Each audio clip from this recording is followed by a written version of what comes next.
నేడు ఏపీ తొలి కేబినెట్ భేటీ land titling act రద్దు బిల్లుపై చర్చ. పులివెందులలో మూడో రోజు జగన్ పర్యటన ఇవాళ మధ్యాహ్నం వరకు ప్రజా దర్బార్.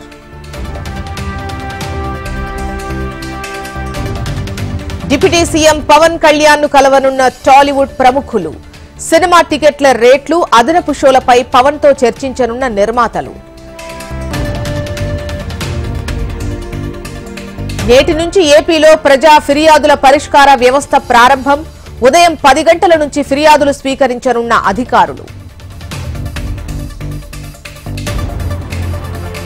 హస్తిన వెళ్లనున్న తెలంగాణ సీఎం రేవంత్. కేబినెట్ విస్తరణ, నామినేటెడ్ పోస్టుల భర్తీపై అధిష్టానంతో చర్చించే ఛాన్స్.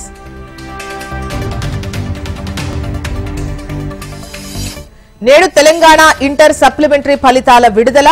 మధ్యాహ్నం 2 గంటలకు ఫలితాలు విడుదల చేయనున్న అధికారులు.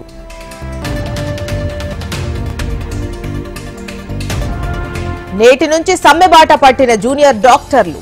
తమ సమస్యలు పరిష్కరించాలని డిమాండ్ చేస్తున్న జూడాలు.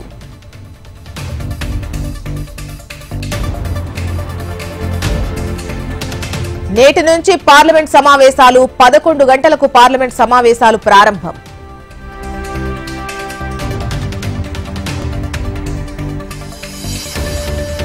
తొలి రోజే 280 మంది లోక్సభ ఎంపీల ప్రమాణ స్వీకారం. ప్రమాణం చేయించనున్న ప్రోటెం స్పీకర్ మెహతాబ్.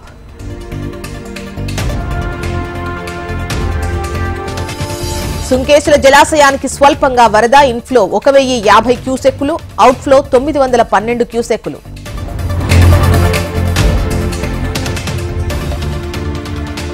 శ్రీశైలం జలాశయానికి స్వల్పంగా వరద. ఇన్ఫ్లో 912 క్యూసెక్కులు, అవుట్ఫ్లో నిల్.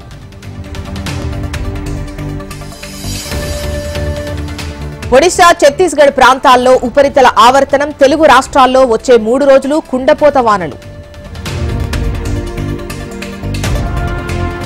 నీట్ పరీక్ష లీకేజ్పై దర్యాప్తుకు కేంద్రం ఆదేశం.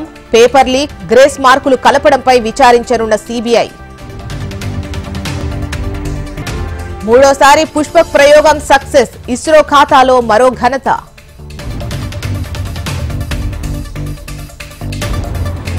భూగోళానికి పొంచి ఉన్న గ్రహశకల ముప్పు.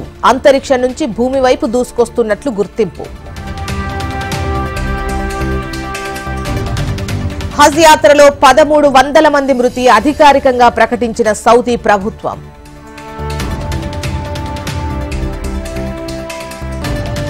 అమెరికాలో దంచి కొడుతున్న వానలు. నీట మునిగిన పలు కౌంటీలు.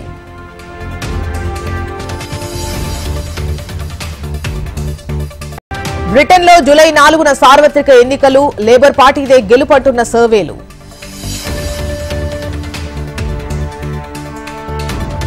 ఇజ్రాయెల్లో ప్రజాందోళనలు. ముందస్తు ఎన్నికలు జరపాలని డిమాండ్.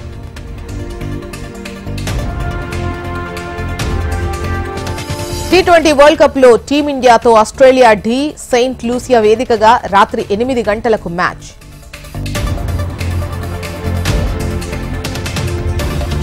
శ్రీశైలం మల్లన్న ఆలయంలో భక్తుల రద్దీ. శ్రీ స్వామి అమ్మవార్ల దర్శనానికి సుమారు 5 గంటల సమయం. తిరుమలలో కొనసాగుతున్న భక్తుల రద్దీ. శ్రీవారి సర్వదర్శనానికి 18 గంటల సమయం.